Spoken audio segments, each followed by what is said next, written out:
అదేవిధంగా మనకున్నటువంటి అది ఏ తలంతైనా, చిన్న తలంతైనా, పెద్ద తలంతైనా కూడా దేవుని చేతిలో మనం పెట్టినప్పుడు 10,000కు ఒక కనీసం అంటే ఒక 10,000 మందికి కాకపోయినా మన ద్వారా ఒక 5,000 మందికైనా లేకపోతే ఒక 1,000 మందికైనా కూడా ఏంటంటే దేవుడు అంటే మన మన యొక్క తలంతును ఆయన చేతిలో పెట్టినప్పుడు అలా ఆశీర్వదిస్తాడు. సో కాబట్టి మనము కూడా అలా ఏంటంటే విశ్వాసాన్ని కలిగి ఉండాలి. మనకున్నటువంటి తలంతులను దేవుని యొక్క చేతిలో, దేవుని యొక్క పని కోసం మనం ఉపయోగించినప్పుడు 10 మందికి ఉపయోగపడే ఆ యొక్క రొట్టెలు చేపలు ఏ విధంగానైతే 10 మందికి వాళ్ళ యొక్క ఆహారాన్ని తీర్చాయో, ఆత్మీయ ఆహారాన్ని మనము ఏంటంటే మనకున్నటువంటి తలంతుల ద్వారా మనము తీర్చవచ్చు. వాక్యాన్ని బోధించడం ద్వారా కానీ, పాటలు పాడడం ద్వారా కానీ, వాక్యాన్ని చదవడం ద్వారా కానీ, అది సంఘాన్ని నడిపించడం ద్వారా ఏదైనా ఒక వర్క్, ఏదైనా సంఘంలో చేసేటువంటి ఏదైనా అది ఒక వర్క్ కిందకి వస్తుంది. కాబట్టి ఆ విధంగా దేవుడు మనల్ని 10 మందికి ఉపయోగపడేటువంటి వారిగా మనల్ని దేవుడు మారుస్తాడు.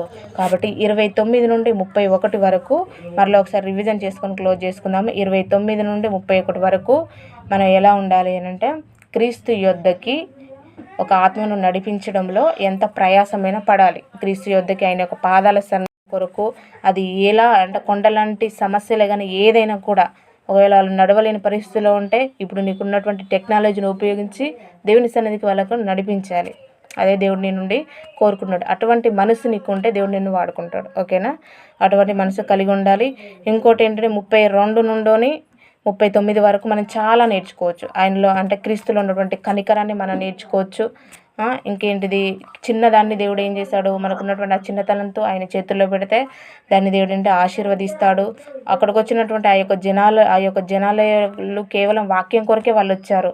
లేకపోతే దేవుడు ఆహారాన్ని పెడతాడో, లేకపోతే థమ్స్అప్ పోస్తాడో, లేదా స్ప్రైట్ ఇస్తాడో అనేసి వాళ్ళు రాలే. కేవలం వాక్యం కొరకు, అంటే వాక్యం కొరకు వస్తే ఆత్మీయ ఆహారాన్ని ఇచ్చాడు, శారీరక ఆహారాన్ని ఇచ్చాడు, శారీరక రోగాలను కూడా తీసేశాడు. మనం కూడా దేవుని సన్నిధికి వెళితే మనకేం దొరుకుతుంది? ఆత్మీయ ఆహారం దొరుకుతుంది, ఆరోగ్యం దొరుకుతుంది.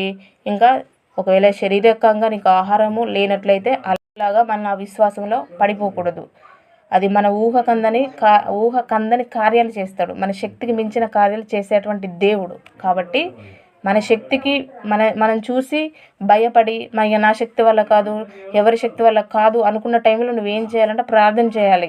నువ్వు దేవుని శక్తి మీద ఆధారపడాలి. మనుషుల శక్తి మీద ఆధారపడ్డావు అనుకో, అక్కడ కార్యం జరగదు. నువ్వు ఎప్పుడైతే దేవుని శక్తి, నీ శక్తి వల్ల సాధ్యం కాదు, ఎవరి శక్తి వల్ల అది సాధ్యపడదు అని నువ్వు అనుకున్నప్పుడు డైరెక్ట్ కంప్లీట్ దేవుని మీద డిపెండ్ అయితే ఖచ్చితంగా అక్కడ కార్యాన్ని చూస్తావు. ఇక్కడ శిష్యులు కూడా ఇక్కడ జరిగినటువంటి కార్యం కూడా అది ఎవరి శక్తి వల్ల కాదు, కానీ వాళ్ళు ఎవరి మీద డిపెండ్ అయ్యారు? ఫస్ట్ అవిశ్వాసం వచ్చింది, కానీ తర్వాతనైనా శిష్యులు ఎవరి మీద డిపెండ్ అయ్యారు?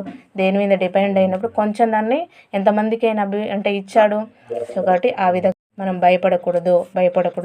మన శక్తికి మించిన కార్యాలు ఆయన చేస్తాడు కాబట్టి మనము భయపడకూడదు. అది శిష్యులలాగా అప్పుడే చూసి కార్యాలు జరిగినా కూడా మళ్ళీ ఏదైనా జరగలేదనుకో విశ్వాసాన్ని కోల్పోకూడదు. విశ్వాసాన్ని కలిగి ఉండాలి. మనం కూడా ఇంకా శిష్యుల్లాగా ఎలా ఉండాలి? అంతమందికి వాళ్ళు ఎలానైతే వడ్డించారో మనం కూడా ఎప్పటికీ కూర్చొని తినేవాళ్ళుగా కాకుండా వాక్యాన్ని వడ్డించేవారుగా కూడా మనం ఉండాలి. ఇంకా కింది వచనాల్లో ఏముంది? వడ్డించేవారుగా ఉంటూ వీళ్ళ నుండి అంతే, ఇంకా వీళ్ళ నుండి మనము ఈ శిష్యుల నుండి ఒక పాఠాన్ని నేర్చుకోవాలి. విశ్వాసం కోల్పోకూడదు. క్రీస్తులో నుండి మనం కనికరాన్ని నేర్చుకోవాలి. మన శక్తికి మించిన కార్యాలు దేవుడు చేస్తాడు. ఇవన్నీ కూడా మనము ఈ యొక్క 29 నుండి 39 వరకు ఈ యొక్క పాఠాలను మనము నేర్చుకోవచ్చు. ఓకేనా? దేవుడి వాక్యం మీ హృదయంలో ఫలింపచేయునుగాక. ఆమేన్. మిగతా సెక్షన్ మన మధ్యలో ఉన్న విజయ సిస్టర్ గారు నడిపిస్తారు.